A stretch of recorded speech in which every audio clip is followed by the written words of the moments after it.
Conceptos hidráulicos. Nivel y cota. Se denomina nivel a la horizontalidad de la superficie de un terreno o la que se logra la superficie libre de los líquidos. También se define como nivel a la altitud de aquella superficie o de un punto cualquiera respecto de otro u otros puntos de referencia. Por cota se entiende el valor de la altura de una superficie o punto respecto del nivel del mar. Caudal o aforo. Recibe el nombre de caudal la cantidad de líquido expresada en metros cúbicos o en litros que circula a través de cada uno de los fragmentos de una conducción, abierta o cerrada, en la unidad de tiempo. Cuando el caudal es un orificio se denomina gasto. Por aforo se entiende el proceso mediante el cual se mide el valor del caudal. Las mediciones pueden realizarse teniendo en cuenta la sección del conducto, la altura de la lámina o calado, la presión en algunos puntos, etc. El método más sencillo para confeccionar un aforo se efectúa mediante la división de la capacidad de un recipiente por el tiempo que tarda en llenarse. El cronometrado del tiempo en que los flotadores tardan en recorrer una distancia determinada y los vertederos de fragmentos conocidos son algunos de los elementos que permiten la obtención de las medidas complejas. Los tubos Venturi y de Pitot y los molinetes Voltman son algunos de los aparatos que se utilizan para determinar los caudales. La ley de continuidad implica que la cantidad de líquido que transita por las diferentes secciones de una conducción en un momento determinado es siempre constante. De esta ley se infiere que las velocidades de un líquido son inversamente proporcionales a las secciones por las que circula. S1 y B1 igual a S2, B2, por lo tanto, S1 entre S2 es igual a B2 entre B1. Representación gráfica de la ley de la continuidad. Carga y pérdida de carga. El principio básico de la hidrostática expone que la presión en un punto de un líquido en reposo ejercida por el propio líquido es igual al peso de una columna de líquido de base de la unidad y de la altura a distancia desde el punto de la superficie. Se tiende por densidad o masa específica a la masa de un cuerpo retenida en la unidad de volumen. El mismo se presenta mediante la letra griega ρ, donde ρ es igual a masa del cuerpo sobre volumen del cuerpo. La presión de un punto interior del líquido o sobre el fondo del recipiente está dada por la presión, que es igual a peso entre la unidad de superficie. Despejando, el valor de la altura es igual a altura sobre peso por gravedad. De la fórmula anterior se obtiene que la altura es igual al peso. Teorema de Torricelli. Este teorema indica que la velocidad de salida de un líquido por un orificio practicado en la pared del recipiente que lo contiene es similar a la que conseguirá un cuerpo que descendiese libremente desde el nivel del líquido hasta el centro de la gravedad del orificio. Por lo tanto, la altura es igual a b al cuadrado sobre 2 por la gravedad. Teorema de Bernoulli. Este teorema enuncia que para que un líquido en movimiento bajo la acción de la gravedad, la sumatoria de las alturas cinética, piezométrica y geométrica es constante n cualquier punto de conducción. Ese valor obtenido se denomina altura de carga o carga. La altura cinética es aquella altura necesaria para lograr la velocidad de un líquido en un punto determinado. Por altura piezométrica se entiende la altura alcanzada por el líquido, proporcional a la presión ejercida por la columna de este sobre el punto dado. Recibe el nombre de altura geométrica la altura existente entre el punto tenido en cuenta y una línea horizontal de referencia. Matemáticamente las alturas mencionadas se pueden expresar en las siguientes igualdades. B al cuadrado sobre 2 veces por 2g más PA sobre PG más ZA es igual a BV al cuadrado sobre 2g más PB sobre PG más ZB, esto es igual a H.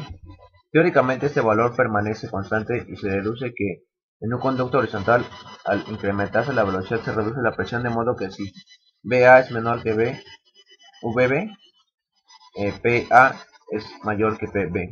El teorema de Bernoulli se cumple siempre que no se produzcan turbulencias ni rozamientos entre los líquidos y las paredes de la conducción.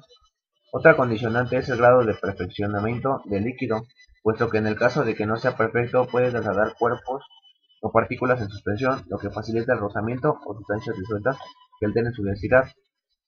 Por lo expuesto, el valor de la altura de carga h no es constante, sino que aminora a lo largo del conducto. Esta disminución recibe el nombre de pérdida de carga. Como consecuencia, la expresión matemática del teorema de Bernoulli sufre la siguiente modificación: VA al cuadrado sobre 2G más PA sobre PG más ZA. Esto es igual a VB al cuadrado sobre 2G más PB sobre PG más ZB es igual más JAB.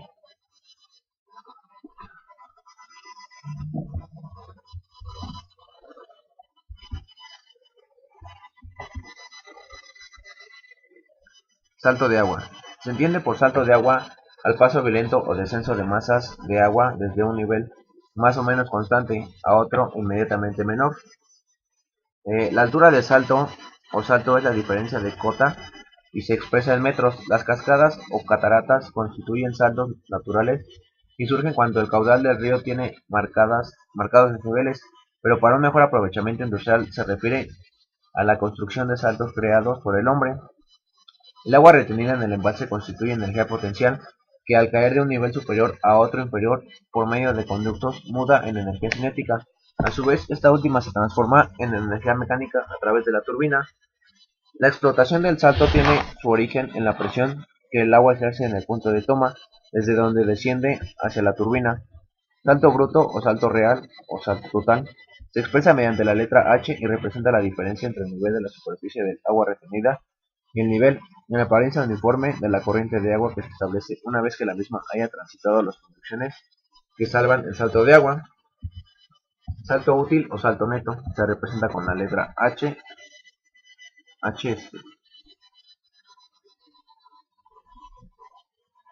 Este salto surge de restarle el valor del salto bruto a las pérdidas de carga o altura J que surgen en la totalidad del trayecto.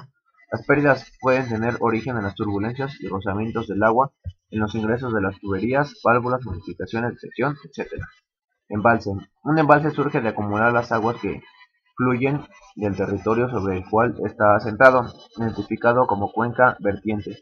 El propósito es encauzar las aguas para un correcto empleo de las mismas teniendo en cuenta los requerimientos de la instalación. Por cuenca se entiende la superficie receptora de las aguas caídas que lo nutren, ya sea por escurrimiento inmediato o por infiltraciones. La cuenca se mide en kilómetros cuadrados y se refieren a la proyección horizontal de dicha superficie. Las dimensiones de un embalse están condicionadas por los caudales que contribuyen el río encauzado y sus afluentes, y principalmente de las características de la producción de la central para la cual se ha construido. Una explotación de almacenaje, reserva o regulación es aquella que está provista de un gran embalse. Un embalse capaz de acumular el agua durante lapsos pluviométricos propicios tiene la capacidad de cubrir las demandas de energía en épocas de escasas lluvias. Capacidad útil. Recibe el nombre de capacidad útil la capacidad de agua embalsada que supera el ingreso de agua hacia la central. Es el volumen de agua disponible para cubrir la demanda de la instalación a la cual pertenece el embalse. Capacidad total. Se denomina capacidad total a la totalidad del volumen de agua retenida, o sea, la capacidad útil más la no utilizable. La capacidad de un embalse se expresa en metros cúbicos, hectómetros cúbicos. La evaporación que se da en la superficie y las filtraciones ocurridas en el terreno son algunas de las causas naturales que originan pérdidas de agua en los embalses. El correcto mantenimiento de los embalses requiere una inspección constante con el propósito de retirar cuerpos extraños, corroborar la existencia de desprendimiento de terreno, inspeccionar los acarreos del fondo, localizar la salida de burbujas de gas metano, gas de los pantanos. El aprovechamiento hidroeléctrico implica la explotación de las aguas embalsadas para la obtención de energía eléctrica. Presas. Una presa es una estructura cuya función es servir de barrera, impidiendo el curso del agua por sus cauces normales. Su disposición está condicionada al relieve del lugar de aplazamiento. La construcción de una presa sobre el cauce del río y transversalmente a este origina un estancamiento de agua y consecuentemente la creación de un salto de agua. Un pantano artificial es un embalse o lago artificial surgido a partir de la utilización de la presa como depósito de agua. Las presas tienen un doble propósito: la creación de un salto. Cuanto mayor sea la altura de este, superiores serán las potencias logradas en la central nuclear por dicho salto, y la construcción de un depósito con el fin de almacenar y controlar el empleo del agua. Algunas de las aplicaciones de estas barreras son la provisión de agua a poblaciones, riesgos, controles y distribución de caudales, etc. Otra función importante es la producción de energía eléctrica. Se entiende por azudes a la presa de pequeña altura. Cimentación o fundamento es la base sobre la que se apoya casi la totalidad de la presa. El terreno que compone la misma puede ser de roca, pizarra, lava, etc. y debe poseer la necesaria impermeabilidad para evitar filtraciones y subpresiones. Estribos o apoyos laterales. Los estribos están compuestos por las áreas extremas de la presa, las cuales se encargan del cierre, encajándose en el terreno de las orillas. El terreno presenta las mismas características que el requerido en la cimentación. Coronamiento. Es la zona más elevada de la obra y está constituida por caminos abordables para personas y vehículos de la presa. Funciona como un asentamiento de diferentes maquinarias. Puede que la coronación de una presa no termina sobre las laderas del río en que se funda, sino que se encuentre a una cota superior respecto a la horizontalidad del terreno, con el objetivo de lograr el salto del embalse deseado.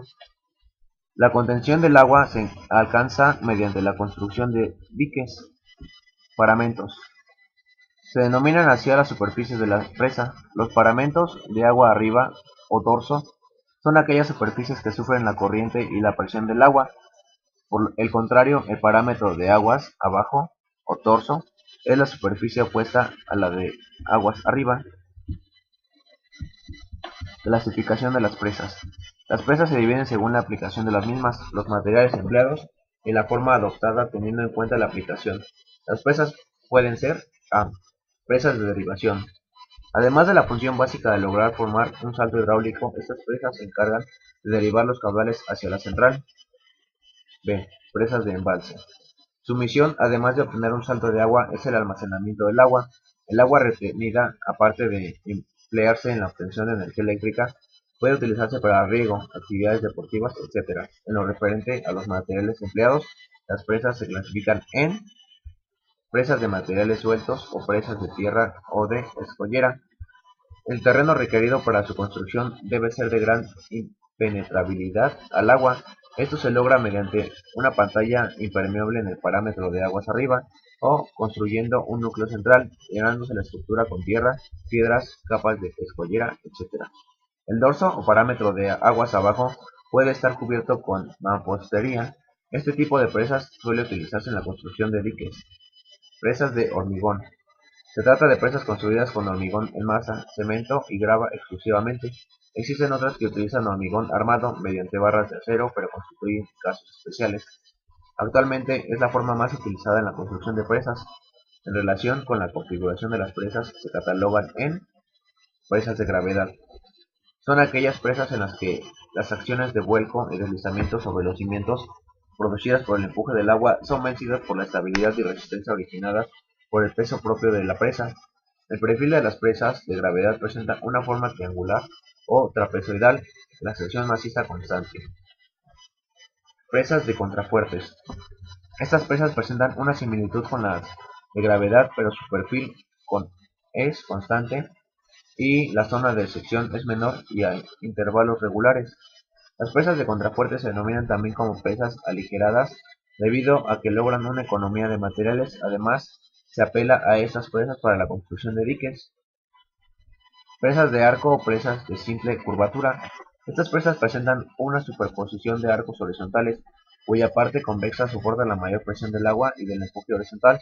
Este empuje se traslada a los apoyos laterales, motivo por el cual estos suelen ser robustos y estar emplazados sobre rocas compactas. La construcción de estas presas no es frecuente. Presas de bóveda. Estas clases de presas se caracterizan por la colaboración de arcos horizontales y verticales, originando una estructura prominente. También se conoce como presas de doble curvatura. Presas de arco, gravedad. Constituyen presas con características de las presas de gravedad y las de arco de curvatura horizontal. Presas de arcos múltiples. Son presas de contrafuertes logradas a partir de sucesivas bóvedas. Fuerzas actuantes sobre las presas. Las fuerzas actuantes sobre las presas son las siguientes. Fuerzas verticales. Surge como consecuencia del peso de la estructura. La componente vertical de la presión hidrostática ejercida sobre los paramentos,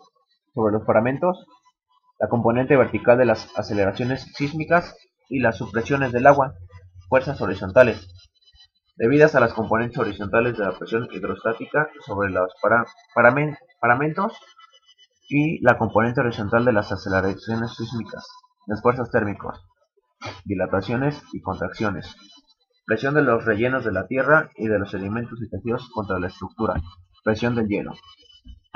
Aliviaderos. Se trata de desagües por los que se encauza el agua cuando las grandes crecidas originan que la misma rebose las presas. Los aliviaderos protegen la presa contra la erosión y el arrastre y normalmente permiten regular la cuantía de los caudales derramados. Desagües de fondo y de medio fondo. Se conocen también como desagües del embalse y su función es controlar y regular la salida de agua. Los desagües de fondo están integrados por uno o más conducciones que traspasan la estructura en separamentos. Cada conducto cuenta con válvulas de regulación de caudales. Estas áreas de acceso del agua existen rejillas que frenan la entrada de prosa y agentes extraños en suspensión dentro del agua. La separación entre barras de las rejillas gruesas está comprendida entre 50 y 250 milímetros de distancia, mientras que para las rejillas finas esta separación es de 30 milímetros.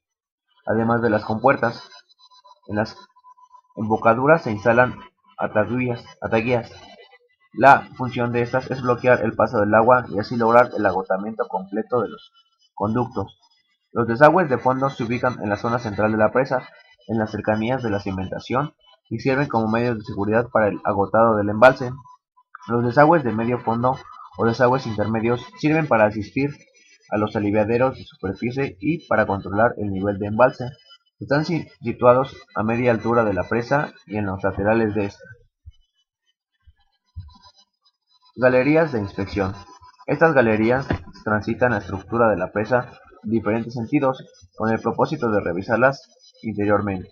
Además permiten llegar a las maquinarias que en ella existen, motores, bombas de agotamiento. La principal ventaja de las galerías de inspección radica en que permiten la vigilancia y el control de las filtraciones y juntas en el hormigón. De hallarse alguna de estas, se introducen drenes en los que tienen lugar aforos y extensómetros que individualizan las juntas entre bloques de hormigón. También se utilizan captores de temperaturas, péndulos para localizar movimientos o irregularidades en la presa y piezómetros, vigilar presiones de agua. Escala de peces. Mediante este canal abierto ubicado es uno de los márgenes, se comunica la superficie del agua abajo con las de agua arriba de la presa. Su ancho es menor a 1.5 metros. Conducciones de agua. Este concepto encierra todas las conducciones y equipamientos que existen entre el embalse y el desagüe. En el extremo inferior del cauce se excluye la turbina y el tubo de aspiración, el cual es parte integrante de esta y tiene como función recuperar la energía cinética del agua a la salida de la turbina. Las provisiones de agua tomadas de los embalses para las turbinas pueden realizarse por medio de distintos métodos. Directamente a través de tuberías forzadas que se inician en las tomas de agua ubicadas en el área de presa, mediante canales o túneles que desaguan en un depósito de carga denominado depósito de extremidad, del cual emanan las tuberías forzadas, a través de dos tramos bien diferenciados en el caso de tratarse de largas distancias entre el embalse y la central. El primer trecho está compuesto por una o varias galerías de escasa pendiente y gran longitud, denominadas galerías de presión. Las embocaduras de esas galerías tienen origen en una toma convencional o de sectores de toma. El segundo tramo está constituido por una o más tuberías sujetas a presión muy elevadas. Si la central se ubica próxima o junto a la presa, recibe la denominación de central a pie de presa. Si, en cambio, se encuentran distanciadas una de la otra, con el objetivo de lograr un mayor desnivel o altura de salto, la central se conoce como central en derivación.